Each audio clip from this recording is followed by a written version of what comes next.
Okay, welcome in, folks. This is our lecture for Design 300. It's Thursday, December 9th at 10 o'clock. We are on a Google Meet, and this is our last lecture of the semester. Finals week starts next week. Remember, during finals, there are no classes, there are no labs. Um, Many of you will have finals that are set at a specific time and date. But for this class, it's just a continuation of your portfolio work, and it's due no later than the end. But there is a progress check due today for your portfolio check. So that's what's up for today. Just make sure that your portfolio progress check is submitted and it's ready to go. And then I'll do the grading, and next week you can take care of last things to fix up. Now, next week, since it's finals week, the expectation is that people will spend up to 2 hours on a final exam and 2 to 6 hours of study.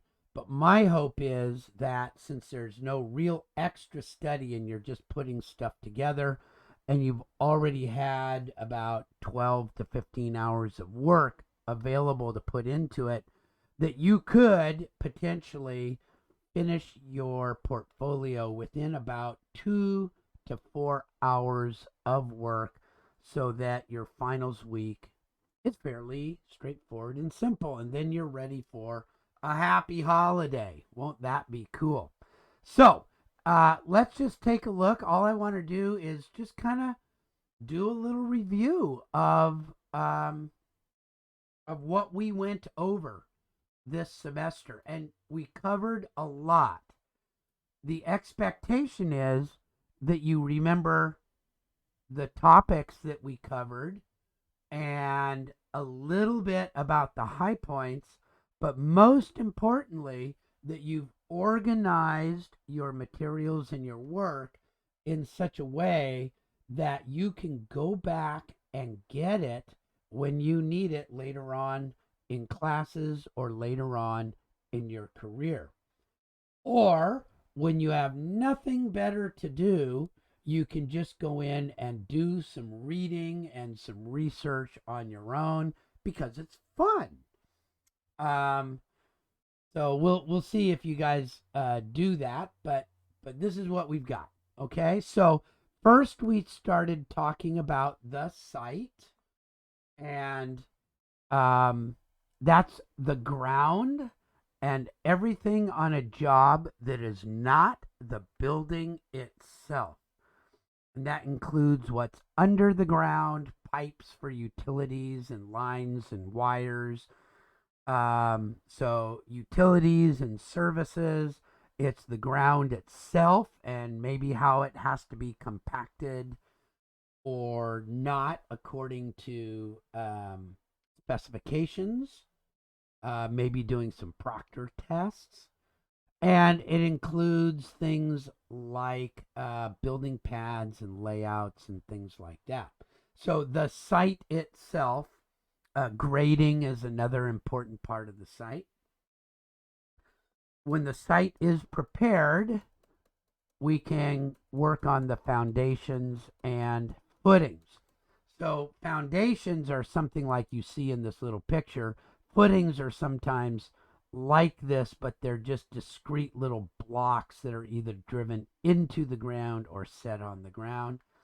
And foundations and footings are what transfer the load of the building into the ground, because dirt, even when it's well compacted, is not particularly strong when you think about pounds per square inch. And a building weighs a fair amount. And the loads from a building are kind of concentrated where the walls touch. So usually the foundations spread that load out onto the ground in a way that helps the ground stay stable, keeps it from moving away.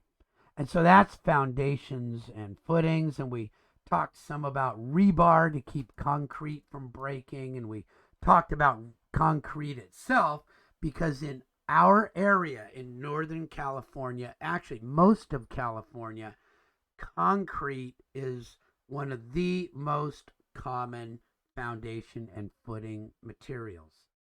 So we talked a lot about concrete and where it comes from and what the parts are and its strength. So once the foundation is done, you can put your flooring system in. Now, this is for a single story flooring system, but this system could be put on top of the first floor to be the second floor system, and on top of the second floor to be the third floor system. And there are beams, and there are joists, and there are hangers, and there's standard spacing. And on top of those are again ways to hold the typical point loads, a refrigerator, a person, a couch, a bed.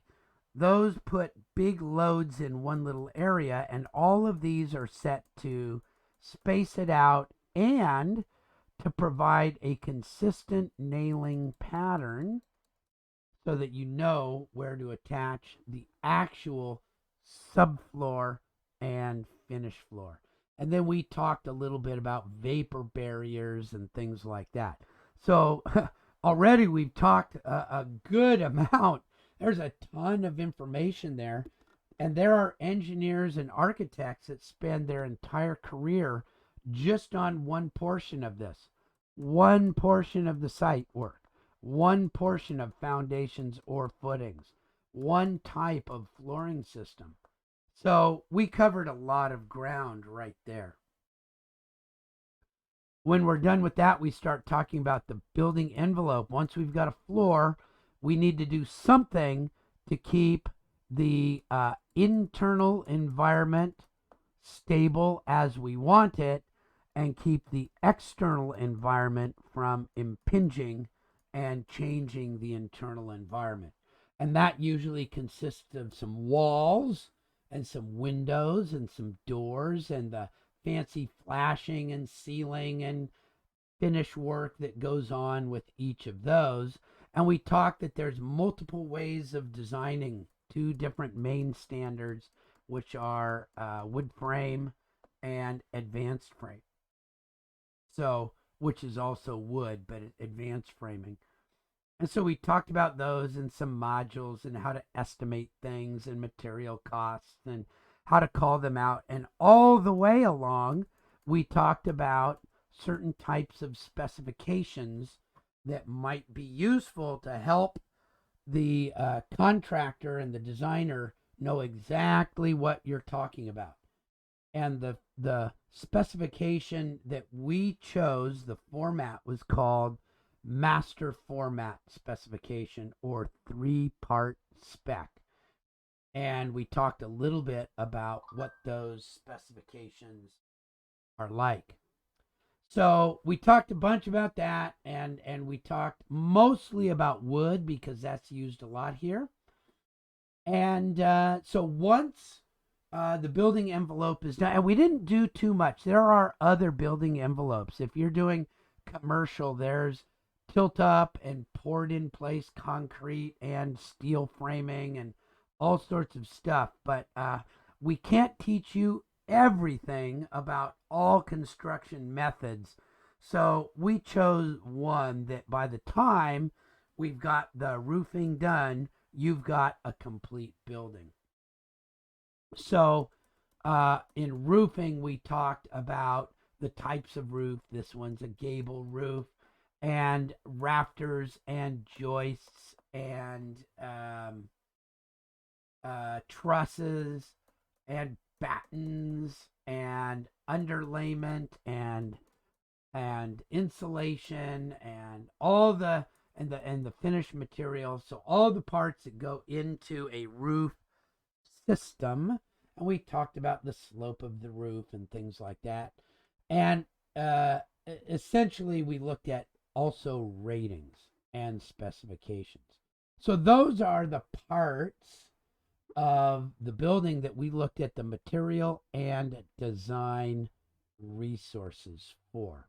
So we talked some about the materials, we talked some about the design, we talked some about the specifications, we talked some about how to do an estimate.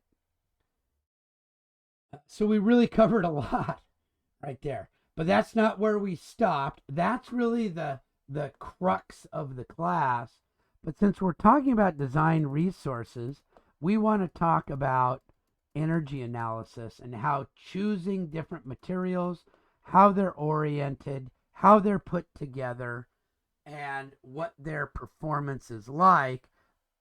Let's just do a building energy model, BEM, from which we can do an energy analysis. And California is one of the leaders in requiring strong energy analysis as part of the design process. So this is very, very much a building resource. And looking at the different modeling programs, we used one called eQuest.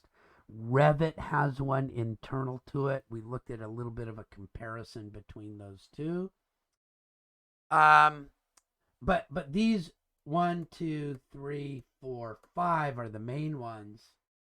And then we went on and looked at a few more things that we don't have to put in here, right? We looked at sustainability, and we don't need to we don't need to put those ones in if we don't want to. Okay, you're welcome to put them in. Even the energy analysis is optional for your portfolio because these are the key items, and they really we really did a lot. I'm really impressed. As an example, if we look at how much was done just in site work, look at all this. This is just from water. In site work, we looked at water, gas, electricity, grading, geotechnical work, best management practices for stormwater pollution prevention plans. And then we talked a little bit about, if you want to go farther, what would you do? And so there we are. And look, under water, we looked at what the topic was. We caught keywords. There's a YouTube playlist.